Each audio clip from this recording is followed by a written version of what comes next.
Hi, this is Ram Gopal Verma and congratulations to iDream for reaching 1 million subscribers.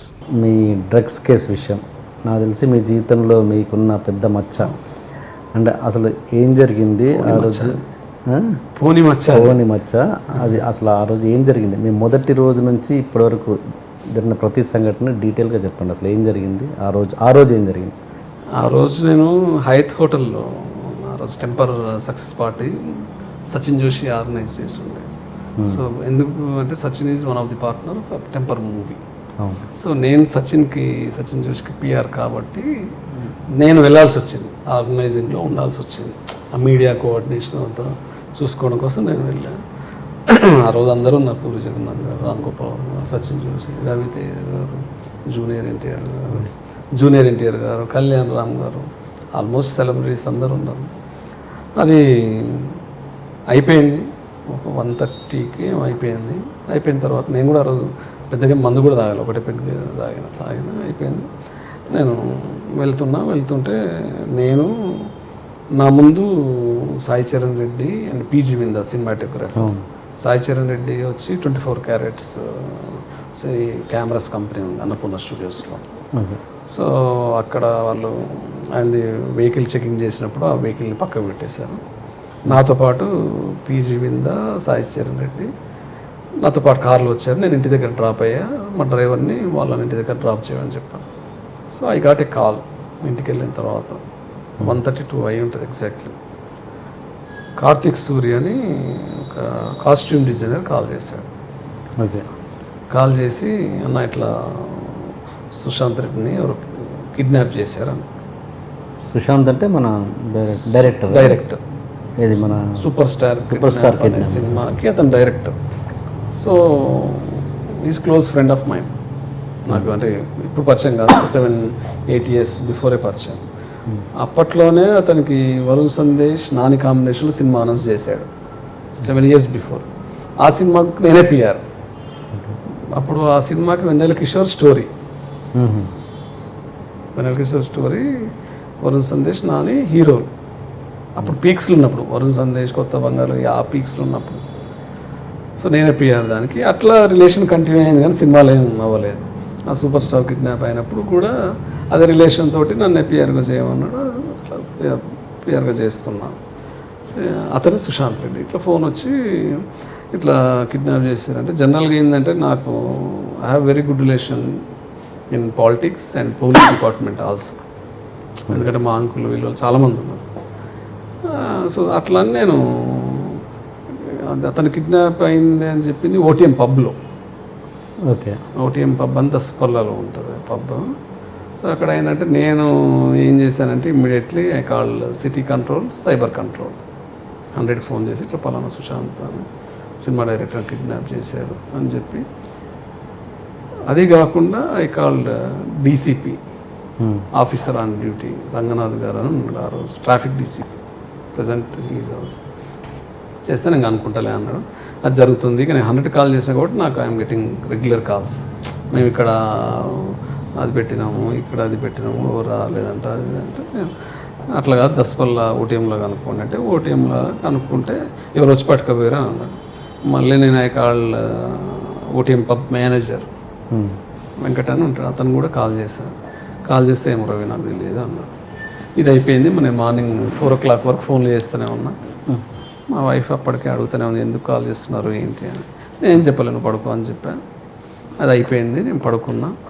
Morning 8కి లేచి 9కి ready అయ్యి 9:30కి నేను I suppose to go Suryapet. మా మామయ్య కొడుకుది engagement ఉండే, మా కొడుకు టీచర్ అతను ఎంగేజ్మెంట్ ఉండే. ఎంగేజ్మెంట్కి వెళ్ళాలి, రెడీ అయినా వెళ్తున్నాం అంతే. నేను నా వైఫ్ వెళ్ళే టైంకి డోర్ నాక్ చేశారు. నాక్ చేస్తే నేను డోర్ ఓపెన్ చేస్తే డోర్ బయట సుశాంత్ ఉన్నాడు. నేను సుశాంత్ని అడుగుతున్నా ఏమైంది రాత్రి మొత్తం నీకే కాల్ చేస్తున్నా అంటే ఏం మాట్లాడతలేదు, అసలు ఏం మాట్లాడతలేదు. వెనకున్న వాళ్ళు మఫ్టీలో ఉన్నారు. మఫ్టీలో ఉంటే ఏమైందండి అంటే నేను జూబ్లీ హిల్స్ సిఐ రమ్మంటున్నాను. ఒక 5 నిమిషాలు మాట్లాడి, లేదు నేను పెళ్ళికి వెళ్తున్నా, నేను ఈవినింగ్ అట్లా వచ్చినప్పుడు కలుస్తాను క్యాజువల్గా చెప్పాను. లేదు ఇప్పుడే రమ్మంటున్నాడు అంటే సరే అని నా వైఫ్కి అంటే వచ్చిన పోలీసులు అని తెలియదు, నా వైఫ్ కూడా ఏం చెప్పలే, ఒక 10 నిమిషాల్లో వచ్చేస్తా. ఎందుకంటే నాకు కొంచెం కాన్ఫిడెన్స్ లెవెల్స్ ఎక్కువే. ఓకే. జనరల్గా అప్పటికి పోలీసులతో రిలేషన్స్ బాగున్నాయి, నా రెగ్యులర్గా ఆఫీస్కి వస్తుంటారు, అందరితో మాట్లాడుతుంటారు కాబట్టి నాకు పెద్దగా ఐడియా లేదు, మాట్లాడడానికే కదా పిలుస్తుంది అనుకొని సరే అని వెళ్ళిన తర్వాత నా ఫోన్ తీసుకొని స్విచ్ ఆఫ్ చేసి పెట్టారు అంతే. స్టేషన్లో స్విచ్ ఆఫ్ చేసి పెట్టి ఒక రూమ్లో కూర్చోబెట్టారు అంతే. మార్నింగ్ కూర్చోబెట్టారు, ఈవినింగ్ వరకు ఎవరు రాలే, నేను రూమ్లోనే కూర్చున్నా అట్లే. రాలే, ఈవినింగ్ వచ్చి అడిగారు నన్ను, సుశాంత్ ఇట్లా డ్రగ్స్ కేసులు ఇన్వాల్వ్ అయింది నీకు తెలుసా అంటే నాకు తెలియదని చెప్పి. నాకు తెలియదు, మందు తాగుతాడు, అది మాత్రం తీసుకొని డ్రగ్స్ కేసులు ఇన్వాల్వ్ అవ్వడం అయిందని నేను అన్నా. లేదు ఇన్వాల్వ్ అయ్యిండు, మీరు అందరు కలిసే వాడతారా అంట. నేనేం వాడా, మందు తాగుతా అంతవరకే అని నేను అన్నా. సరే ఆ రోజు అయిపోయింది. సెకండ్ డే ఏం అడగలేదు, థర్డ్ డే ఏం అడగలేదు. కానీ ఈలోపు సుశాంత్ మాత్రం బాగా కొట్టారు. అంటే 3 days ఉన్నారా మీరు స్టేషన్లో? నేను 21st నుంచి 25th 4 days ఉన్నా. 22nd నుంచి 25th వరకు ఉన్నా. 22nd మార్నింగ్ నుంచి 25th నైట్ వరకు ఉన్నా. సో ఇప్పుడు 23rd 24th ఏదైతే ఉందో ఇదంతా టీవీలో సుశాంత్ గురించి వస్తుంది, ఇవన్నీ వస్తున్నాయి, కానీ మన పేరు ఎప్పుడు రాలే. ఆ రోజు నైట్ డీసీపీ కూడా పిలిచి సరే ఇదేం లేదు నేను పంపించేస్తా పడుకో, బట్ బయటకు వెళ్ళిన తర్వాత గొడవ చేయొద్దు, because we know you are from media, same time you are influence. నేనేం మాట్లాడలే. అప్పటికే నేను కొంచెం డిప్రెస్కి వెళ్ళిపోయినా. మా స్టేషన్కి వచ్చి కూర్చోండి 3 రోజులు 4 ఇంట్లో ఎవరు తెలియకుండా, మా వైఫ్కి తెలియదు, ఒకటి వాళ్ళు ఏమో తిరుగుతున్నారు, ఏం తెలియదు, ఇన్ఫర్మేషన్ లేదు. All of sudden 26th morning నా ప్రెస్ కాన్ఫరెన్స్ నన్ను తీసుకెళ్ళారు. ప్రెస్ ముందు నన్ను పెట్టి డీసీపీ, ఏసీపీ, సిఏ, ఎస్ఐలో 20 మంది అందరు కలిసి నైజీరియన్స్ని సపరేట్గా, నన్ను సపరేట్గా, సుశాంత్ సపరేట్గా ఒక దగ్గర యాడ్ చేసి ప్రెస్ కాన్ఫరెన్స్ పెట్టారు. ప్రెస్ కాన్ఫరెన్స్లో ఏ ఉద్దేశం ఏంటంటే we are addicted to the drugs. Okay. ఎవరు? నేను, Sushant addicted to the drugs, we are consuming the cocaine. అంటే కొంతున్నాం మేము, జూబ్లీ చెక్ పోస్ట్ దగ్గర కొంతుంటే దొరికామనే దాని మీద పెట్టారు. సో అది అంటే ఆయన తీసుకొచ్చిందే ఓటీఎం నుంచి, నన్నేమో ఇంట్లో నుంచి పట్టుకొచ్చారు. అసలు అంటే సంబంధమే లేదు, అసలు పట్టుకున్న మిగతా ఆ నైజీరియన్స్ కూడా తెలియదు నాకు. ఇక్కడి నుంచే అసలు స్టార్ట్ అయింది. అయిపోయింది, సీసీఎస్ సబ్మిట్ చేశారు. జైలుకి వెంట్ ప్రిజన్, చెల్లపల్లి జైల్లో 12 రోజులు ఉన్నా. 12 రోజులకు జైలుకి వెళ్ళినప్పుడు Nigerians attacked me on 4 times. Okay. Nigerians.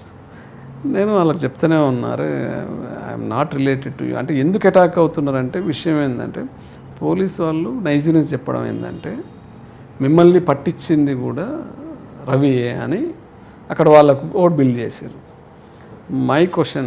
నా క్వశ్చన్ ఏంటంటే, నేను పట్టిస్తే అప్రిషియేట్ చేయాలి. ఇప్పుడు దొంగతనం చేస్తుంటే ఓ దొంగను పట్టిస్తే మనల్ని తీసుకుపోయి జైలు వేయరు కదా. పట్టిస్తే పిలిచి అవార్డు ఇస్తారు, రివార్డు ఇస్తారు, అరే గొప్ప పని చేసినాం అంటారు అని వాళ్ళకి చెప్తే వాళ్ళు నా మీద అటాక్ చేశారు. 4 times చేశారు. 5th time కూడా చేయాలి. దాంట్లో ఒక నైజీరియన్ వైఫ్ వచ్చి చెప్పింది, this is all done police game, there is no involvement with Ravi. అప్పుడు చెప్తే అప్పుడు వాళ్ళు వచ్చి సారీ చెప్పి షేక్ హ్యాండ్. జైల్లోనే అటాక్ అంత అయ్యింది? జైల్లోనే. ఎలా అటాక్ అంటే ఎలా? నైజీరియన్స్ కొట్టడానికి వచ్చారు, నన్ను చంపడానికి వచ్చారు. అంటే ఒకే సెల్లోనా? ఒక సెల్ ఉంటే కొట్టడానికి వస్తే తర్వాత తప్పించుకుంటే తర్వాత జైలర్ వచ్చి మమ్మల్ని వేరే సెల్కి షిఫ్ట్ అయ్యాడు. బట్ ఈవినింగ్స్ అయినప్పుడు కామన్గానే ఉండేది అంతా. ఒకసారి ములాఖత్ దగ్గర అటాక్ చేయబోయారు. ములాఖత్ అంటే ఎవరన్నా వస్తే కలవడానికి వెళ్తాం కదా, నా వైఫ్ వచ్చినప్పుడు, మా అమ్మ వచ్చినప్పుడు, అట్లా ఒకసారి అటాక్ చేయడు. అప్పుడే ఉన్నప్పుడు నేను బయటకు వచ్చిన తర్వాత ఎట్లయినా చంపేస్తా ఉన్నారు. అప్పుడు ఛాలెంజ్ మీ. తర్వాత వాళ్ళ వైఫ్ చెప్పడం వల్ల వాళ్ళు వచ్చి సారీ చెప్పారు, మొత్తానికి సారీ చెప్పారు. అది జరిగింది జైల్లో. అంటే ఎలా ఉందంటే ఈ జైలు అట్మాస్ఫియర్ ఎలా ఉంటుంది అంటే తెలియని వాళ్ళకి అసలు బయట వాళ్ళకి ఇది వినడమే తప్పించి అట్మాస్ఫియర్ అంటే ఈ అటాక్ అనేది అంత ఓపెన్గా అవుతుందా? అవుతుంది. అదే పేపర్లో కూడా వచ్చింది, అది పేపర్లో కూడా వచ్చింది. నమస్తే తెలంగాణ పేపర్లో కూడా వచ్చింది. The crime journalist confirm with Jailer that time. ఇది ఇలా జరిగిందా అని కూడా అడిగేయడం జరిగింది అని కూడా చెప్పారు. అంటే అక్కడ వాళ్ళు నైజీరియన్స్ కూడా ఆ 7 అడుగులు 8 అడుగులు ఉండి ఒక్కొక్కడు బాడీ బిల్డర్స్ ఉంటారు. అటాక్ జరుగుతుంది. ఇప్పుడు ప్రతిదాని పక్కన ఉండాలని ఏం సార్, ప్రతి విషయంలో మన పక్కన అందరు పోలీసు వాళ్ళు ఎందుకు ఉంటారు? జైలర్స్ ఇప్పుడు సార్ జరిగినప్పుడు కంప్లైంట్ చేస్తే వాళ్ళని దూరం పెట్టాలి కదా. ఏం అంటే ఎంత పెట్టినా కూడా ఏది ఉంటే ఏం చేస్తుంది సార్? ఇప్పుడు ఒక తలరాతను ఉంటుంది. ఇప్పుడు సంబంధమే లేదు పోయిన జైలుకి, ఆ నైజీరియం వాడు ఎవడో కూడా తెలియదు, వాడు అటాకే చేసిండు. ఇక దానికి ఏం చేయలేము మనం. వాళ్ళు ఎంతకని కాపాడతారు? వాళ్ళు కాపాడినా కూడా కాపాడలేని పొజిషన్ ఉంటుంది ఒక్కొక్కసారి. అంతే, వాళ్ళ అంత బలవంతులు నైజీరియన్స్. అలా చూస్తేనే భయం అవుతుంది. చంపడానికి మామూలుగా కొట్టేవాళ్ళు కొట్టడం వాళ్ళు అంటే వాడు తెలివిగా ఏంటంటే ప్రసాద్ తప్పించుకునేటోడిని. ఎట్లా తప్పించుకునేటోడిని నేను దోసేసేవాడిని, తోసేస్తే తప్పించుకొని పోయి లోపల తలపెట్టుకునేటోడిని. అప్పుడు ఆ లోపు పోలీసు వాళ్ళు వచ్చి వాళ్ళు పట్టుకుపోయేది అట్లా. ఓకే, అంటే అక్కడ చంపినా ఎవరు దిక్కులేదు అనమాట. లేదంతే, చచ్చిపోయిన తర్వాత ఏం చేస్తారు? వాడు అంటే గట్టిగా ఇక్కడ కొట్టిండు అనుకోండి, ఇక్కడ మన మెదడు ఉంటుంది, కొడితే పని చేయకుండా పోతే ఏం చేస్తారు? అట్లా జరిగిన సందర్భాలు లేవు సార్. జైల్లోనే ఎంతమందిని చంపలేదు. శ్రీనివాస్ రెడ్డి అప్పుడు పట్టేల్ ముద్దుసీని చంపింది జైల్లోనే.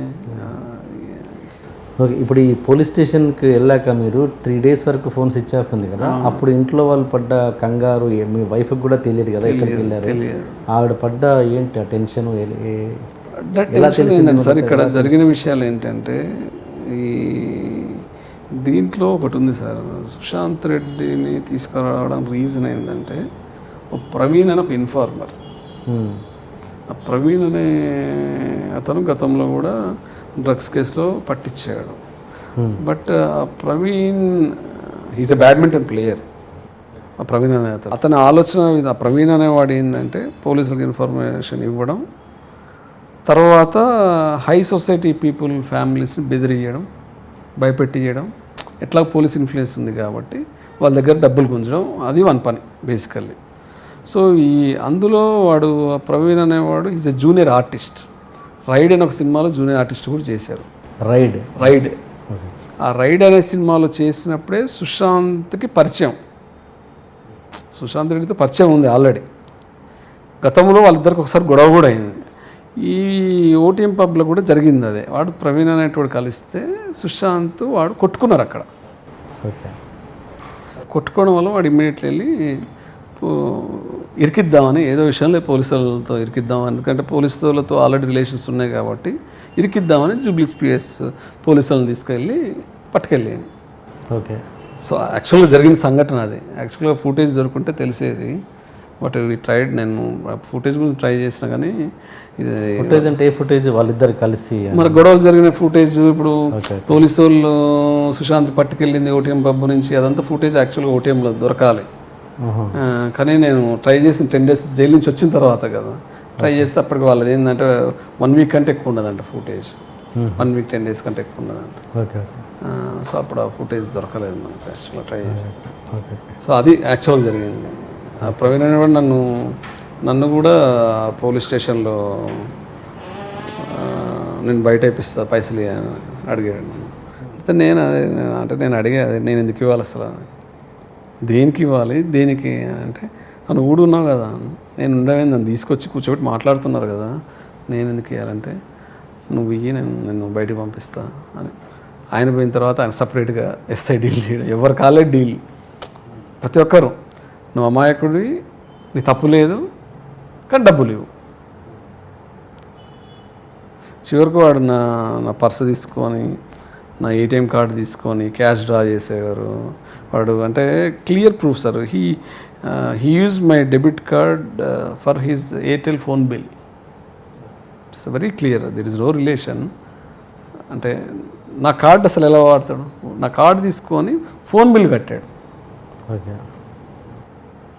వాడు. అంటే వాడు ఎవడు సార్? వాడు పోలీస్ స్టేషన్కి వచ్చి వాడు కర్ర పట్టుకొని కొట్టే అంత ఎక్కడ ఉంటుంది? వేరే వాళ్ళని కొడుతుంటే నేను చూసా. సుశాంత్ని బాగా కొట్టాడు, అది నేను చూడలేదు. బాగా కొట్టారు వాళ్ళు పోలీసులు. సరే ఎందుకు కొట్టారు ఏంది నాకు తెలియదు, మరి వాళ్ళకి ఏం జరిగింది ఏంది నాకేం తెలియదు. నా మీద మాత్రం ఒక దెబ్బ పడలేదు, అట్లానే ఒక మాట కూడా అనలేదు. కానీ ప్రవీణ్ గారు మాత్రం కొంచెం వల్గర్ లాంగ్వేజ్ వాడు నన్ను వచ్చి, ఏంద్రా నువ్వు నీ పిల్లం ఇద్దరు కలిసి డ్రగ్స్ బిజినెస్ చేస్తారంట కదా అంటే కావాలని ఇవన్నీ. అతను మీకు పరిచయం ఉందా? అసలు వాడు కూడా తెలుస్తాను, వాడి ముక్కు మొహం కూడా తెలియదు. మీ ఇద్దరు కలిసి డ్రగ్స్ బిజినెస్ చేస్తారంట కదా అంటే అసలు నేనేం మాట్లాడలేకపోయినా. అంటే ఏమైందండి సార్, ఒక రూమ్లో బంధించేశారు. నేను అంటే నాకున్న ఆవేశాన్ని కొంచెం చంపేయాలి. ఆయన కూడా ఏమనలే. వాడు ఎవరు సార్ నా ఫోన్ నుంచి నా వైఫ్ ఫోన్ చేయడానికి? నేను జైల్లో ఉన్నప్పుడు ఈ కాల్ నా వైఫ్ ఫోన్ చేశాడు. ఏమని? ఫోన్ చేసి ఎక్కడ ఉంటావు నువ్వు, ఏం చేస్తుంటావు అని. తర్వాత నా వైఫ్ వచ్చి చెప్పింది, ఇట్లా నన్ను బావ అంటది, ఎవరో బావ ప్రవీణ్ అంట ఫోన్ చేస్తున్నాడు. My wife is very innocent, అసలు ఏం తెలియదు. ఇప్పుడు కూడా అడుగుతా అసలు డ్రగ్స్ అంటే ఏంది బావా అని. అసలు నా దగ్గర సమాధానం ఉండదు ఎప్పుడన్నా అడిగితే. తను ఏం చదువుకుంది? She graduate. ఇప్పటికీ అడుగుతుంది, షీఈ్ వెరీ ఇన్నోసెంట్. ఇప్పటికీ అడుగుతుంది డ్రగ్స్ అంటే ఏందని. నాకు సమాధానం ఉండదు, ఒక్కొక్కసారి ఏడుపు వస్తుంది, ఏం చెప్పాలో తెలియదు.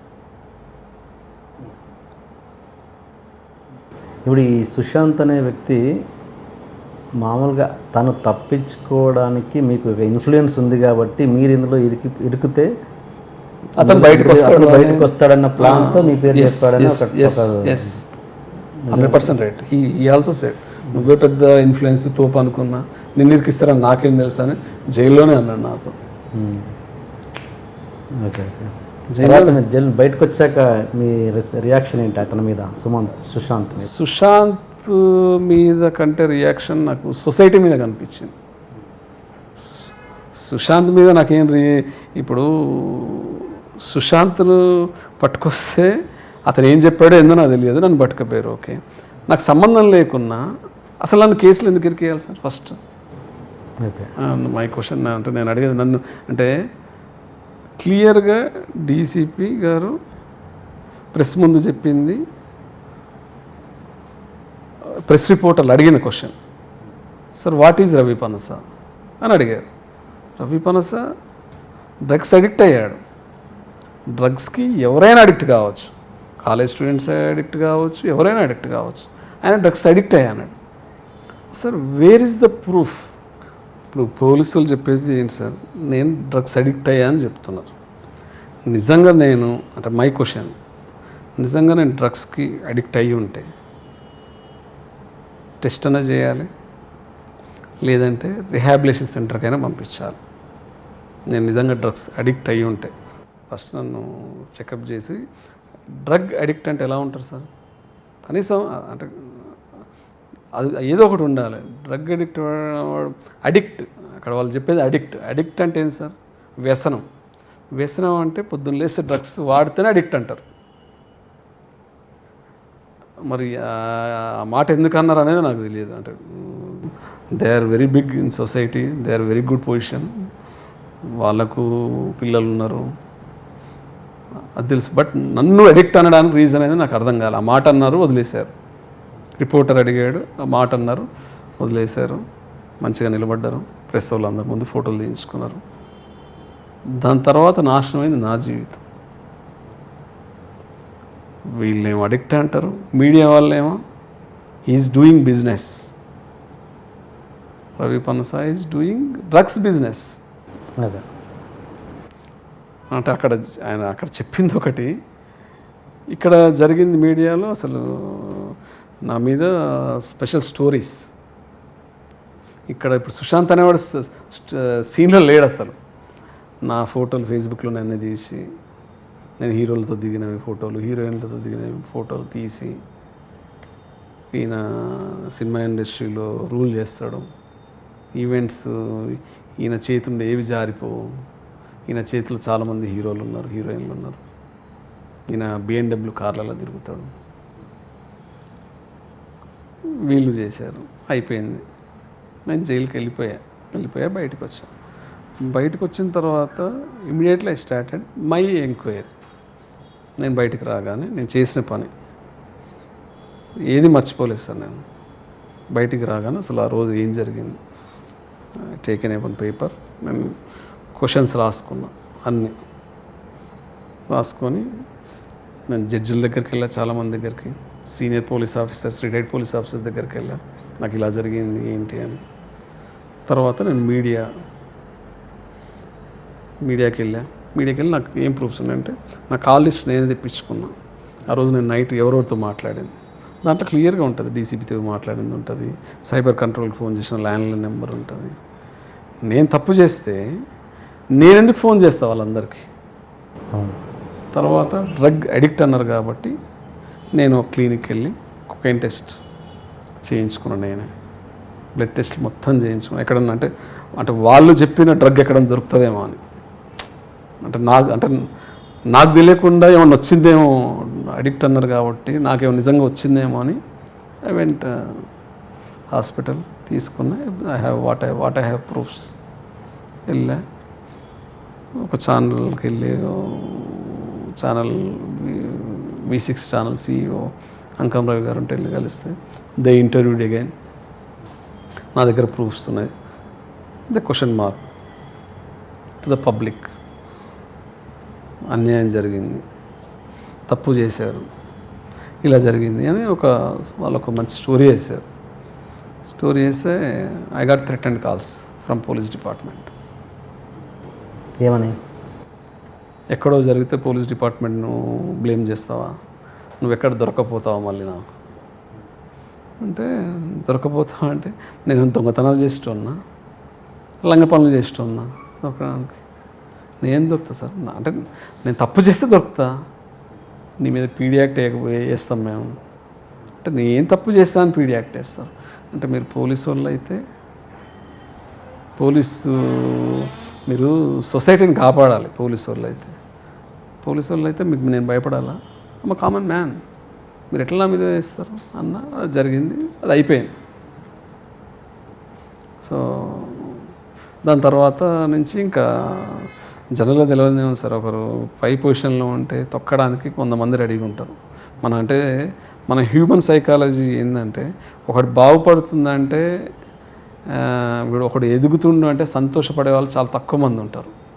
ఒకడు నాశనం అవుతుందంటే నాశనం ఎక్కువ కావాలని కోరుకుంటారు. అంటే మనం ఎలాగ అనుభవించలేము, ఇంకోటి అనుభవిస్తుంటే మనం ఓర్వలేము. అంటే అలాంటి సైకలాజికల్లో ఉన్నాం. సో అది నాకు బాగా అప్లికబుల్ అయింది. నాకు నా దగ్గర ఉన్న ఎవరైతే ఉన్న మీడియా ఫ్రెండ్స్ కానివ్వండి, ఎవరైతే సినిమా వాళ్ళు కానివ్వండి, ఎవరైతే నా కార్పొరేట్ క్లయింట్స్ కానివ్వండి, ఎవ్రీవన్ అవాయిడెడ్. నా 15 సంవత్సరాల కష్టం ఏదైతే ఉందో అది నా జీవితాన్ని 4 రోజులు మార్చేసింది. ఫేస్బుక్లో బ్లాగ్ కూడా చేశారండి? ఫేస్బుక్లో బ్లాగ్ చేశారు, చాలామంది ఫ్రెండ్స్ బ్లాగ్ చేశారు, చాలామంది కామెంట్స్ వాట్సాప్లో పెట్టుకున్నారు.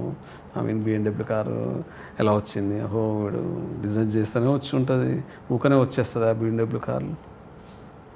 Hi, this is Ritu Verma. నేను మీ లాస్యాని. Hello everybody, this is me Noel. 1 million subscribers reach అయిన శుభతరుణంలో నా శుభాకాంక్షలు తెలియజేస్తున్నాను. iDream 1 million subscribers కి రీచ్ అయిందండి. Congrats to iDream Media on reaching 1 million subscribers. iDream Media వాళ్ళు 1 million subscribers reach చేసినందుకు all the best and congratulations to you. Congrats iDream. Keep up the good work and continue to entertain.